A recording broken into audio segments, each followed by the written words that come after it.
کیا ہے قرآنی بیان بنام جنت کی ضمانت۔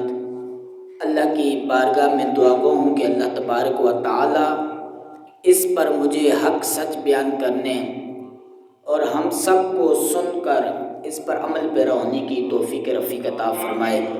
اللہ تبارک و تعالی ہم سب کو جمعۃ المبارک کے فیوز و برکات سے مالا مال عطا فرمائے۔ اللہ تعالی ہم سب کو دنیا اور آخرت کی حقیقت کو سمجھنے کی توفیق عطا فرمائے۔ معزز سامعین، اللہ تبارک و تعالی اپنی لاریب کتاب قرآن مجید فرقان حمید میں ارشاد فرماتا ہے، وَبَشِّرِ الَّذِينَ آمَنُوا وَعَمِلُوا الصَّالِحَاتِ، کہ مومنین کو بشارت دیجئے۔ وَبَشِّرِ الَّذِينَ، اور بشارت دیجئے ان لوگوں کو آمنو جو ایمان لے کر آ چکے ہیں، وَعَمِلُوا الصَّالِحَاتِ، اور ایمان لانے کے ساتھ ساتھ نیک اعمال کرتے ہیں۔ کس چیز کی بشارت دیجئے؟ أَنَّ لَهُمْ جَنَّاتٍ تَجْرِي مِن تَحْتِهَا الْأَنْهَارُ، کہ بے شک ان کے لیے ایک ایسی جنت ہے جس کے نیچے نہریں بہتی ہیں۔ کوئی نہر شہد کی بہہ رہی ہیں، کوئی جنتی شرابیں ہیں، جنتی پانی کی نہریں ہیں، جنتی دودھ کی نہریں ہیں۔ أَنَّ لَهُمْ جَنَّاتٍ تَجْرِي مِن تَحْتِهَا الْأَنْهَارُ، اس کے نیچے کئی نہریں ہیں، کوئی ایک نہر نہیں ہے۔ فرمایا ایسی جنت کی خوشخبری سنائیے۔ كُلَّمَا رُزِقُوا مِنْهَا مِنْ ثَمَرَةِ الرِّزْقَ، اور جب بھی انہیں اس میں سے کوئی کھانے کو رزق دیا جائے گا، کھانے کے لیے کوئی چیز دی جائے گی، كُلَّمَا رُزِقُوا مِنْهَا مِنْ ثَمَرَةِ الرِّزْقَ، پھر وہ کیا کہیں گے؟ قَالُوا هَذَا الَّذِي رُزِقْنَا مِنْ قَبْلُ، یہ تو وہی پھل ہے جو ہمیں دنیا میں دیا جاتا تھا۔ وَأُتُوا بِهِ مُتَشَابِهًا، حالانکہ یہ وہ پھل ہوں گے جو دنیا کی قسم سے ہوں گے، دنیا کی رنگ کے ہوں گے۔ فرمایا وَلَهُمْ فِيهَا أَزْوَاجٌ مُطَهَّرَةٌ، اور اس جنت میں ان لوگوں کے لیے پاک بیویاں ہوں گی، پاک ازواج ہوں گی۔ وَهُمْ فِيهَا خَالِدُونَ، اور وہ ایسی جنت ہے کہ وہاں پر وہ ہمیشہ رہیں گے۔ جب اس میں داخل کر دیا جائے گا دوبارہ کبھی بھی اسے نکالا نہیں جائے گا۔ تو اللہ تبارک و تعالی نے اس آیت کریمہ کے اندر جو ہمیں درس دیا ہے، جس بات کی طرف ہماری توجہ دلائی ہے، وہ بڑی خاص بات ہے۔ جب ہم پورے قرآن مجید پر غور کرتے ہیں، احادیث مبارکہ پر غور کرتے ہیں، تو ہمیں ہر جگہ یہ بات سیم ملتی ہے۔ یہ بات ایک ہی انداز سے ہمیں ملتی ہے۔ وہ بات کیا ہے؟ وہ بات یہی ہے کہ جس شخص کو بھی جنت کی خوشخبری سنائی گئی ہے، جس شخص کو بھی کامیابی کی ضمانت سنائی گئی ہے، جس شخص کو بھی حقیقی عزت کی خوشخبری سنائی گئی ہے، اس میں جو سب سے پہلی بات ہے وہ یہی ہے کہ جنت اسی کو مل سکتی ہے جو ایماندار ہو، جس کے پاس ایمان کی دولت ہو، وہی شخص ہے جو جنت کا حقدار ہے۔ ایمان کے بغیر کوئی شخص جنت تو دور کی بات ہے، جنت کی خوشبو بھی نہیں پا سکتا۔ تو ایمان ایسی دولت ہے کہ اس کے مقابلے میں کوئی دولت نہیں ہو سکتی۔ ایمان وہ دولت ہے کہ جب بندہ اس دنیا سے رخصت ہوتا ہے، اس فانی دنیا کو چھوڑ جاتا ہے، دار فنا سے دار بقا کی طرف منتقل ہوتا ہے، اس بقا کی طرف منتقل ہوتا ہے جس میں فانی نہیں ہے، جس میں فنا کا تصور بھی نہیں ہے، جس میں موت کا نام و نشان بھی نہیں ہے۔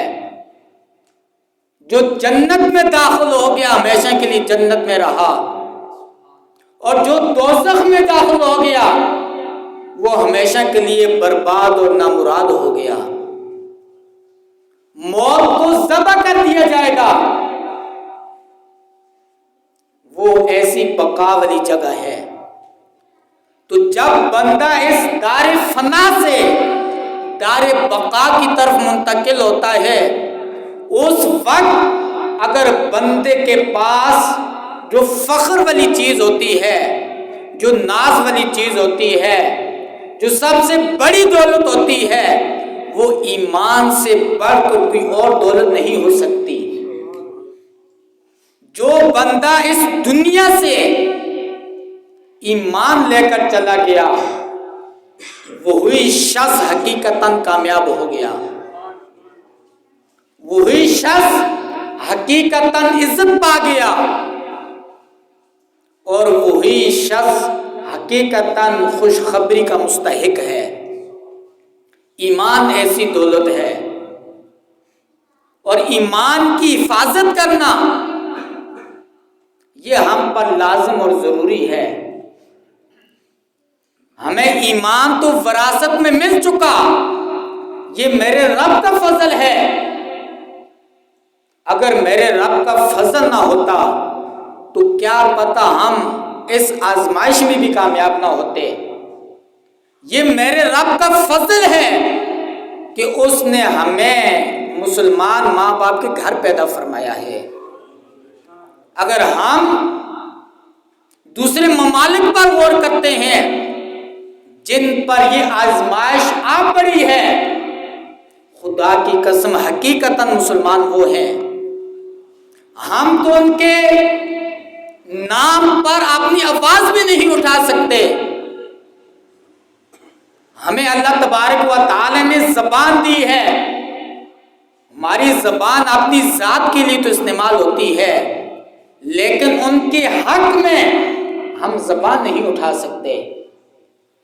ان کے حق میں ہم اپنا ہاتھ بلند نہیں کر سکتے۔ ان کے حق میں ہم اپنی مال و دولت نہیں لگا سکتے۔ ان کی آواز میں ہم اپنی آواز نہیں ملا سکتے۔ ہم اپنے قدموں کو ان کی طرف چلا نہیں سکتے۔ ہم اپنے اسلحے کو ان کے حق میں استعمال نہیں کر سکتے۔ تو ہم کس چیز کے مسلمان ہیں؟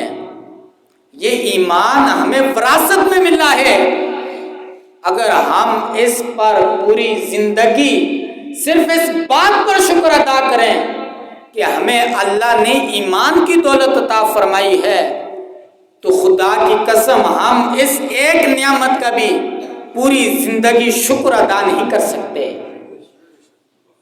ایمان ایسی دولت ہے کہ ہم اس ایمان کے بغیر جنت میں داخل نہیں ہو سکتے۔ تو فرمایا کہ کامیابی کی جو پہلی سیڑھی ہے وہ یہی ہے کہ بندہ اس دار فنا سے دار بقا کی طرف جب منتقل ہو تو ایمان کے ساتھ ہو۔ قرآن سے ہمیں یہ سبق ملتا ہے۔ قرآن کہتا ہے ان الانسان لفی خسر، بے شک تمام کے تمام انسان خسارے میں ہیں۔ اگر ہم اس آیت کریمہ پر غور کریں تو ہمیں اس دنیا کی حقیقت سمجھ آ جاتی ہے کہ اس دنیا کی کیا حیثیت ہے، اس دنیا کی شہرت کو ہم نے کیا کرنا ہے، اس دنیا کی یاش پرستی کو ہم نے کیا کرنا ہے۔ اللہ نہ کرے اگر ہم اس دنیا سے ایمان کی حالت میں نہ گئے تو اس دنیا کی شہرت کو ہم نے کیا کرنا، اس دنیا کی عزت کو ہم نے کیا کرنا، اس دنیا کے مال و دولت کو ہم نے کیا کرنا، اس دنیا کی رنگینیوں کو ہم نے کیا کرنا۔ تو ایمان ایسی دولت ہے جس کو حاصل کرنے کے بعد ہم سب پر لازم اور ضروری ہے کہ ہم اس کی قدر بھی کریں، اس کی حفاظت بھی کریں۔ اس کی قدر یہ ہے کہ پوری زندگی ہم اس کا شکر ادا کرتے رہیں، اللہ کے شکر گزار بننے بن جائے، اور اس کی قدر اس انداز سے بھی کی جائے کہ اس کی حفاظت کی جائے۔ اور اس کی حفاظت کیا ہے؟